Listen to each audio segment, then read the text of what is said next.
입니다. 하나님의 말씀은 예레미야 애가 3장 19절에서 26절까지 말씀, 구약성경 1146쪽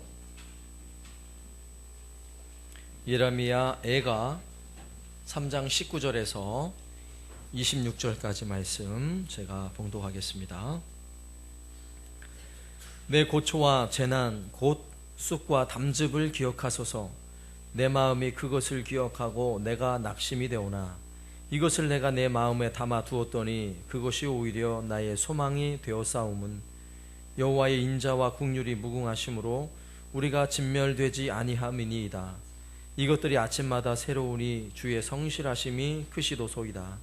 내 심령에 이르기를 여호와는 나의 기업이시니 그러므로 내가 그를 바라리라 하도다. 기다리는 자들에게나 구하는 영혼들에게 여호와는 선하시도다. 사람이 여호와의 구원을 바라고 잠잠히 기다림이 좋도다. 아멘. 성경에 등장하는 여러 명의 선지자들 중에서 가장 불행해 보이는 사람이 누군지 아세요? 오늘 우리가 살펴야 될 예레미야가 바로 예레미야입니다. 왜 그러냐 하면 적어도 선지자들 중에 그래도 많은 선지자들, 특히 엘리야 이런 선지자는요, 생명의 위협을 느낄 만한 두려움 때문에 로뎀나무 아래서 나를 죽여주세요 하는 이런 인생의 절망을 경험하긴 했지만, 그래도 엘리야는 갈멜산의 기적을 경험했잖아요. 제단에 하나님이 불이 확 내려와서 바알과 아세라 선지자들과의 영적 싸움에서 엄청난 승리를 경험합니다. 그리고 그가 굶주릴 때에 하나님은 까마귀를 보내주셔서 떡과 먹을 양식을 하나님이 주셨다고요. 자, 이런 은혜들, 신비한 능력들을 경험하니까 엘리야는요 그래도 괜찮아요, 그죠? 그런데 오늘 우리가 살펴야 될 이 예레미야 선지자는 그가 살았던 시대 자체가 굉장히 고통스러운 시대였습니다. 고대 근동 이스라엘을 포함한 지금 우리가 일반적으로 중동이라고 말하는 그 일대의 패권을 장악하고 있는 바벨론이라는 신흥 세력이 등장하기 시작합니다.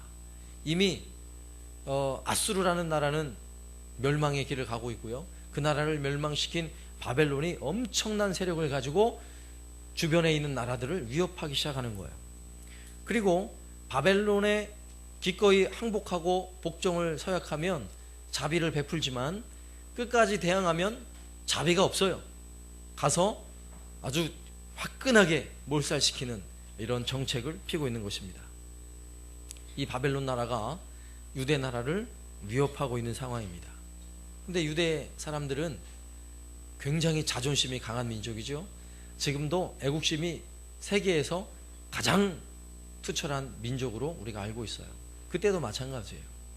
어찌 감히 하나님의 백성들이 저 이방 바벨론 나라에 두 손을 들고 항복을 할 수 있어요? 이건 있을 수 없는 일이죠. 더군다나 유대인들에게는 절대 그들이 포기할 수 없는 두 가지 분명한 신앙이 있어요.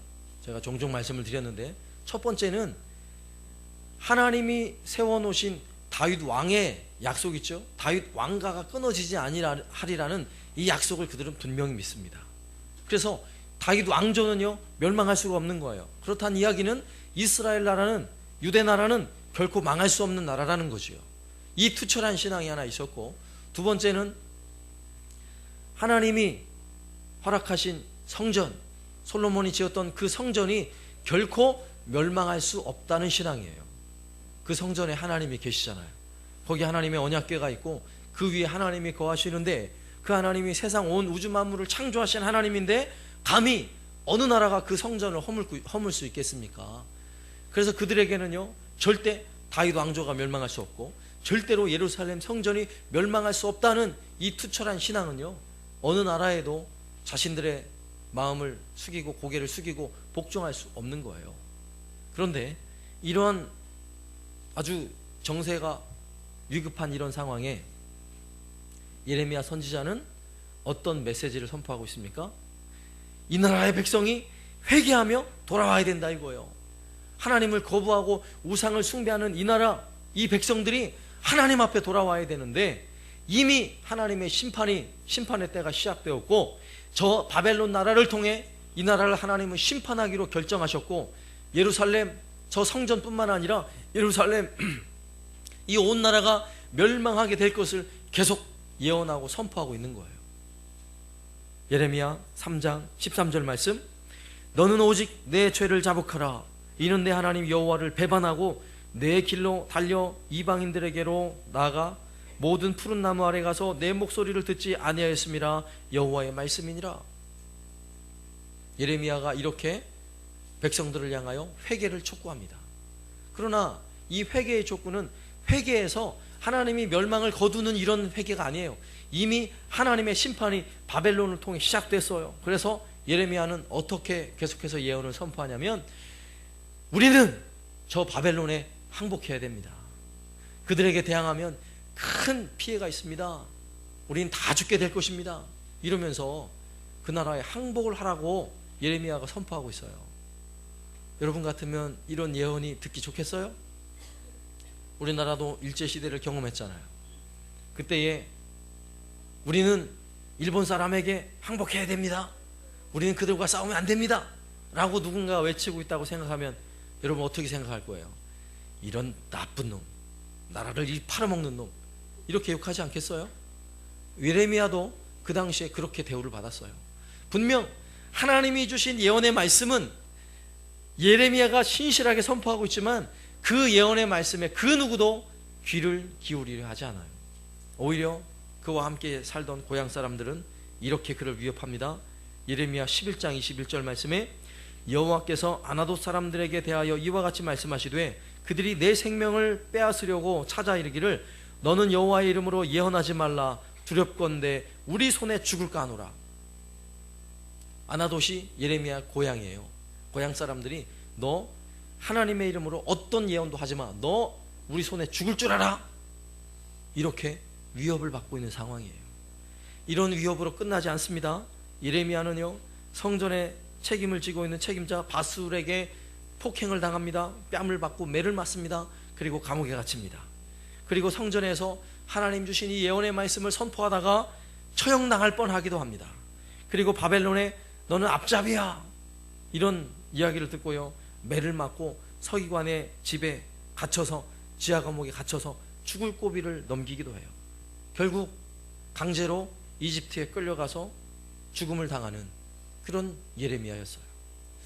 그런 예레미야가 그 백성들에게 선포하는 메시지도 좋은 메시지가 아니에요. 막 즐거움과 희망의 메시지가 아니라 너희들 회개해야 되는데 너희들 회개해도 바벨론이 이미 우리나라를 멸망시킬 거니까 그냥 항복하고 순순히 끌려가는 게 좋아. 이게 어디 기분 좋은 메시지예요? 적어도 우리가 참아야 돼, 인내해야 돼, 조금만 참으면 하나님이 우리에게 복을 주셔서 저 바벨론을 다 무찌르고 우리가 힘을 얻을 거야 이러면 좋겠는데 전혀 그런 메시지가 아니에요.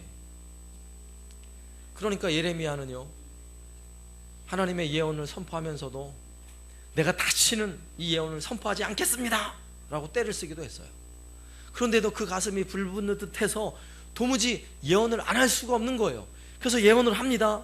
그럼 예언을 하면 백성들이 막 회개하고 돌이켜서 예레미야 선지자의 말을 듣고 따라오면 그래도 보람이라도 있죠. 그 누구도 따라오려고 하지 않아요. 오히려 예레미야를 향해서요 잡아 죽일 듯이 달려드는 거예요. 그리고 막 죽을 고비를 넘깁니다. 매를 맞습니다. 뺨을 맞고 고통을 당합니다. 감옥에 갇힙니다. 얼마나 힘들겠어요. 더군다나 예레미야는 그 예언의 메시지를 선포한 것처럼 바벨론이 예루살렘을 침공하여서 예루살렘 성벽이 다 허물어집니다. 예루살렘 도처에 불이 붙습니다. 그리고 성전이 불타고 허물어지고 파괴가 되고 말아요.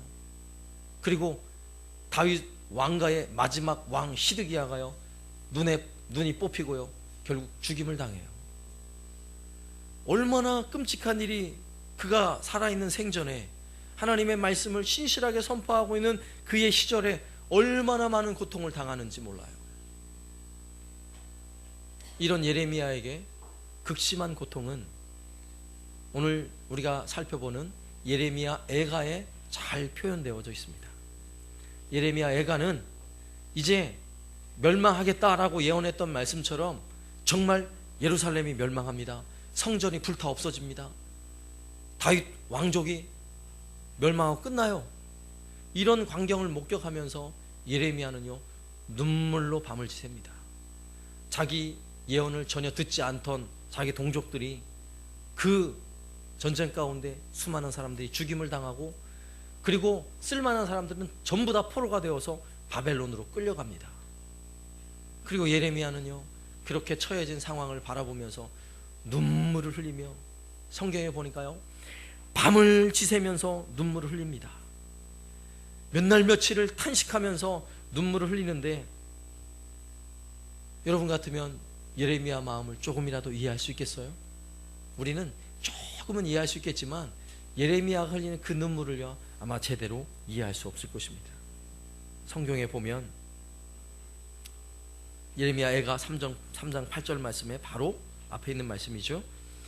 내가 부르짖어 도움을 구하나 내 기도를 물리치시며. 예레미야는 멸망한 예루살렘 성전 바라보면서, 또 고통받는 동족을 바라보면서, 이제는요, 내 기도조차 하나님은 듣지 않는구나, 더 이상 내 기도에 하나님이 기도를 듣지 않는구나 라는 절망 속에 빠져들기 시작합니다. 또 예레미야가 3장 18절 말씀, 스스로 이르기를 나의 힘과 여호와께 대한 내 소망이 끊어졌다 하였도다. 하나님에 대한 마지막 그 소망조차도 예레미야 마음에서요, 다 무너졌어요. 허물어졌어요. 이런 상황에 예레미야는요, 몇 날 며칠을 밤을 지새며 눈물을 흘리면서 하루를 보내고 있다고 생각해 보세요. 그 절망이 얼마나 크겠는지, 그의 인생의 고통이 얼마나 고통스러운지를 한번 생각해 보시라고요. 그는 그 극심한 고통 가운데 오늘 19절 말씀에서 이렇게 기도합니다.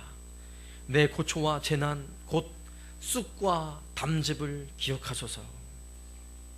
그의 눈에는요, 눈물이 물같이 흐르고 있습니다. 그는 고백합니다. 내가 너무 울어서 내 눈이 눈물에 상하고 있습니다.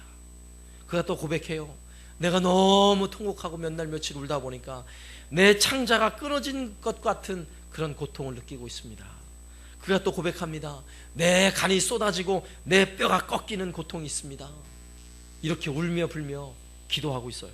그렇게 울며 불며 기도하고 있어요. 이런 예레미야와 같이 우리의 인생 가운데 이런 절망과 이런 눈물을 경험하는 경우가 종종 있습니다. 우리가 살아가는 인생은 그렇게 호락호락하지 않다고요. 때로는 인생의 그 나락에서 도무지 솟아날 것 같지 않은 그 고통 때문에, 그 아픔 때문에 절망하며 고통하는 사람들이 우리 주변에 분명히 있다고요. 아니, 지금 그 절망 가운데 눈물 흘리며 사는 성도들이 분명히 있을 거라고요. 그럼에도 불구하고 오늘 우리에게 주신 이 말씀 속에서 그 절망의 눈물이 희망의 눈물로 바뀌어지고 있다는 엄청난 반전을 우리는 목격할 수 있어야 돼요. 오늘 말씀을 통해 이걸 봐야 돼요. 혹시라도 내 마음에 절망의 마음이 있어서 지금까지 절망의 눈물을 흘리고 있다면 오늘 주시는 이 말씀을 통해 성령 하나님께서 내 마음을 고치시고 내 마음을 회복시켜 주셔서 똑같이 눈물을 흘리지만 절망의 눈물이 아니라 희망의 눈물로 바뀔 수 있는 은혜가 있기를 주의 이름으로 축원합니다. 오늘 20절 말씀해 보니까 내 마음이 그것을 기억하고 내가 낙심이 되오나 이것을 내가 내 마음에 담아 두었더니 그것이 오히려 나의 소망이 되었사옴은. 이렇게 예레미야가 고백하고 있어요. 예레미야는요, 숨쉬기조차 힘들 정도로 고통스러웠는데 갑자기요, 그 마음이요 뻥 뚫렸다고요. 그런 은혜를 경험한 적 있으세요? 조금 전까지만 해도요 미칠 듯하고요, 막 가슴이 터질 것 같고 죽을 것 같았는데 갑자기요 가슴이 뻥 뚫리는 거예요. 이런 은혜가 있기를 주의 이름으로 축원합니다. 그 이유를 오늘 말씀에서 예레미야는요 이렇게 잘 우리에게 소개하고 있습니다. 첫 번째로요, 예레미야가 3장 22절과 23절 말씀, 여호와의 인자와 국률이 무궁하심으로 우리가 진멸되지 아니함이니이다. 이것들이 아침마다 새로우니 주의 성실하심이 크시도소이다. 아멘. 첫 번째는요, 하나님은 성실하시기 때문에 그렇습니다. 하나님은 어제나 오늘이나 영원토록 성실하신 분이세요.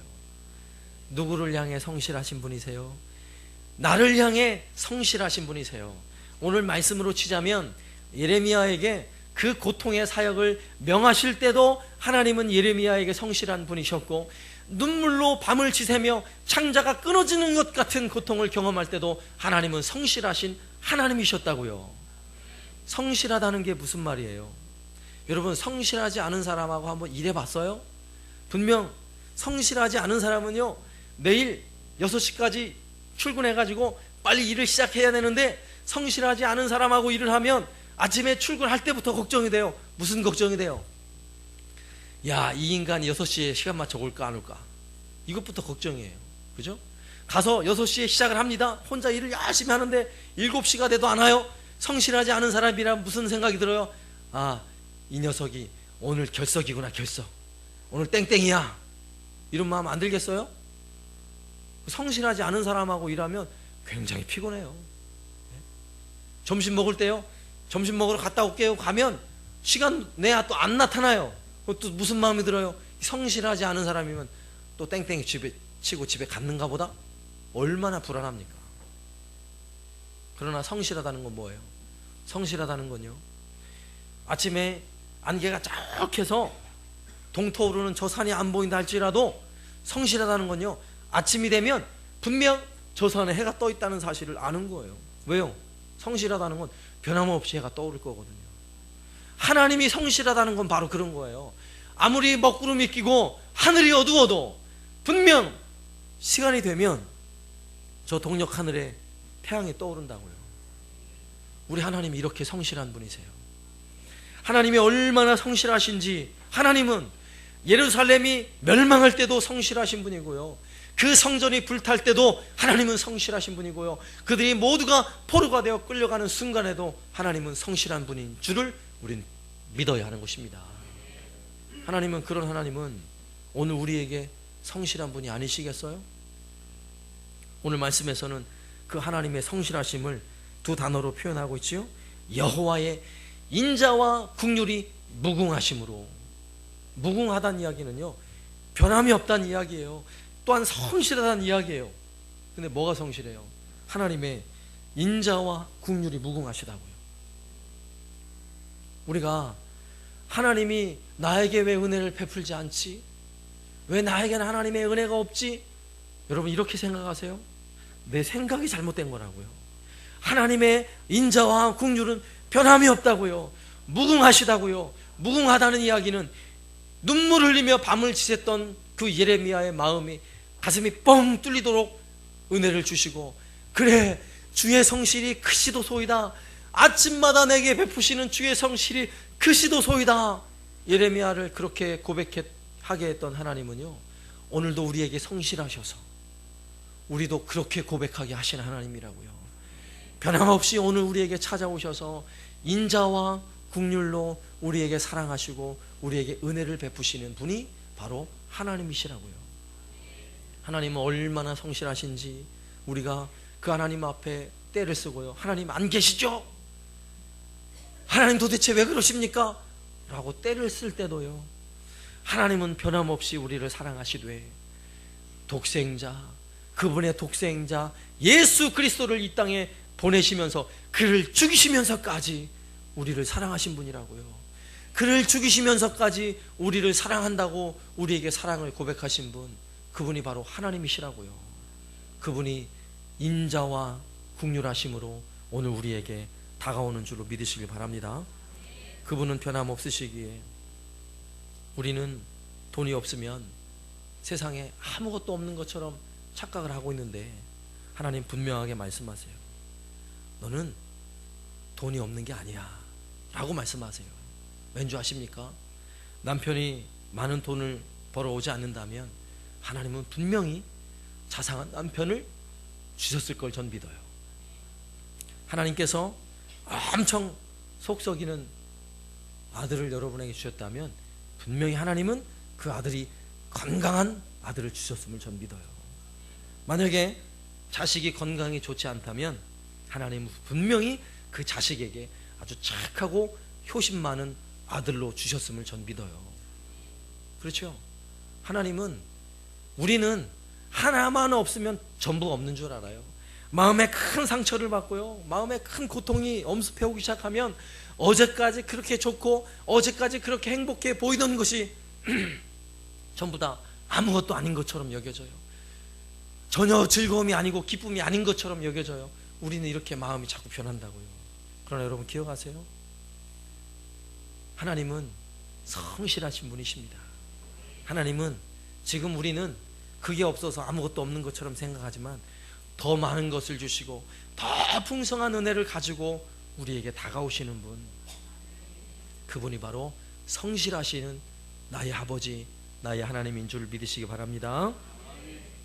두 번째로요, 여호와는 나의 기업이시기 때문에, 여호와는 나의 기업이시기 때문에 우리는 절망의 눈물이 아니라 희망의 눈물로 바뀌어야 된다고요.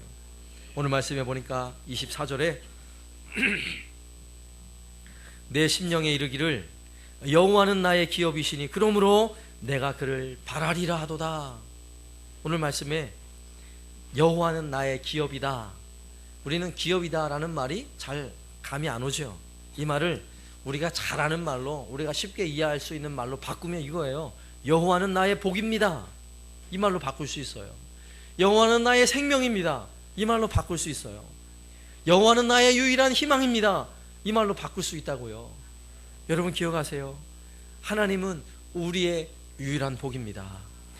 다른 것 다 얻었는데 하나님을 놓치면 모든 걸 잃은 거예요. 우리 착각하면 안 돼요. 그러나 모든 것을 잃었는데 하나님을 잃지 않았다면 모든 것을 얻은 줄로 믿으시길 바랍니다. 우리는 인생에 고통이 찾아오고 절망이 올 때 진주를 발견해요. 그게 뭐예요? 고통의 절망 속에서 빠져보니까 하나님이 진짜 복이었더라고요. 그죠? 모든 걸 잃고 나서 보니까 하나님이 정말 나에게 가장 큰 복이었어요. 얼마나 복이에요 이것이. 예? 여러분 인생에 고통이 찾아온다 할지라도 내가 여전히 하나님 아버지 내가 힘들어요 라고 기도할 수 있다면 그는 복된 분인 줄로 믿으시기 바랍니다. 여전히 여호와는 나의 복이십니다. 이걸 놓지 않는 분이에요. 그러니까 복되신 분이죠. 예레미야가 이걸 깨닫는 거예요.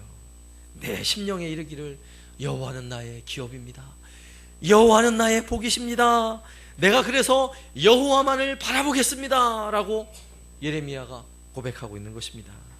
다윗도요, 그는 죄 가운데 절망할 때가 있었습니다. 큰 죄를 지어서 눈물로 침상을 적시는데 그는 이렇게 고백했어요. 내 눈물이 철철 넘쳐가지고 내 침상이 뜬다 그랬어요. 얼마나 눈물을 많이 흘렸던지.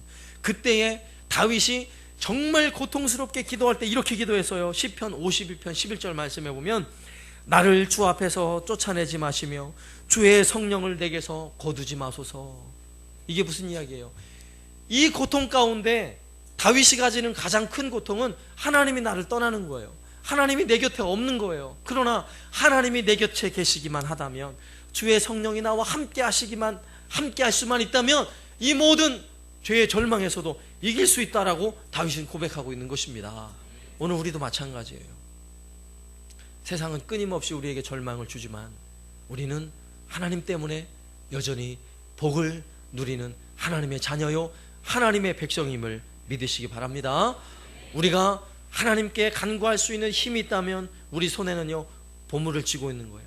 세상에서 가장 소중한 보물을 쥐고 있다는 사실을 기억하시기 바랍니다. 마지막 세 번째로는요, 그 하나님이 우리에게 약속을 반드시 이루시는 분이라면 우리는요 그 하나님을 끝까지 기다리면서 위로를 얻는 거예요. 오늘 말씀의 25절과 26절 말씀 보세요. 기다리는 자들에게나 구하는 영혼들에게 여호와는 선하시도다. 사람이 여호와의 구원을 바라고 잠잠히 기다림이 좋도다. 아멘. 기다릴 때 못 기다릴 사람도 있어요. 그죠? 약속은 했는데 전혀 약속을 지키지 않는 사람은 못 기다려요. 그냥 10분 지나면 빨리 약속을 취소하고 다른 데로 가야 돼요.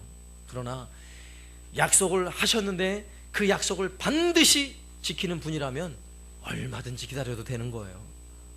하나님은요, 약속을 반드시 이루시는 하나님이세요. 때로는 좀 늦어질 수 있어요. 그러나 우리는 믿습니다. 하나님의 약속은 단 한 번도 거역된 일이 없다는 사실을. 성경이 그것을 증거합니다. 하나님이 약속하신 것 중에 단 하나라도 이루어지지 않은 사실이 있어요? 있으면 한번 얘기해 보세요. 단 하나도 없어요. 하나님이 약속하신 모든 말씀은 역사 속에서 다 이루어졌습니다. 그리고 아직 이루어지지 않은 약속들은요, 계속해서 이루어지고 있습니다. 하나님 그런 하나님이세요. 그래서 오늘 말씀에서도 기다리는 자들에게나 구원은 여호와 영혼들에게 하나님은 선하시다고요. 하나님은 반드시 그 일을 이루신다고요. 그래서 하나님의 그 구원을 바라면서, 하나님이 우리에게 베푸실 그 구원을 바라면서 어떻게 하는 게 좋다고요? 잠잠히 기다리는 게 좋도다. 오늘 말씀에 이렇게 말씀하고 있어요. 아브라함에게 하나님은 아들을 약속하셨어요. 열국의 아비가 되겠다고 약속하셨어요. 아브라함이 몇 세에 아들을 가집니까? 더 이상 아들을 낳을 수 없는 나이에, 그의 아내 사라가 더 이상 자녀를 생산할 수 없는 그 나이에 아브라함이 100세에 아들을 낳잖아요. 왜 그런 줄 아세요? 하나님이 100세에 아브라함에게 아들을 주신 이유는, 봐라, 너는 소망이 끊어졌지만 나는 소망이 있다를 보여주고 있는 거예요. 내가 약속했잖아. 너는 능력이 없다 할지라도 내가 한 약속은 내가 이루는 거야. 이걸 아브라함을 통해 보여주는 거예요. 그리고 그를 믿음의 조상을 삼아 주셨어요. 그리고 아브라함을 통해 모든 믿음의 후손들, 그 후손들은요, 이 약속을 바라고 믿는 것입니다. 하나님이 약속한 것이 내게 반드시 이루어질 것을 잠잠히 기다리며 바라보는 저와 여러분 되시길 바랍니다. 노아는요, 하나님의 약속을 믿고 산에 올라가서 120년 동안 방주를 지었다는 사실 여러분 아십니까? 생각해 보세요. 120년 동안, 그것도 바닷가가 아니라 산 꼭대기에 방주를 짓고 있어요. 하나님의 약속은 반드시 이루어지는 것을 우리가 믿는다면, 그런 신앙인이라면 우리는요, 그저 잠잠히 기다리면 되는 거예요. 그 약속을 신뢰하며 기다리는 것이 좋도다 라고 말씀하고 있다면, 그 약속을 기다리는 우리의 인생이 좋은 거예요. 우리의 삶이 행복하고 우리의 삶이 즐거운 걸로 믿으시기 바랍니다. 말씀을 맺습니다. 적어도 예레미야는요, 예레미야 애가 초반에는 밤을 지새며 창자가 끊어지는 고통을 경험하며 눈물 흘릴 때는요, 절망의 눈물이었을 거예요. 그러나 오늘 우리가 읽은 이 본문의 말씀에서, 아, 그렇구나, 내가 깊이 생각해 보니까, 내가 지금 처해 있는 이 여러 상황들을 깊이 묵상해 보니까, 그래, 하나님은 성실하신 분이셨어. 맞아, 하나님은 성실하신 분이셨어. 조금도 변함이 없이 내게 성실하신 분이셨어를 깨닫는 순간요, 눈이 확 열리는 거예요. 가슴이 뻥 뚫리는 거예요.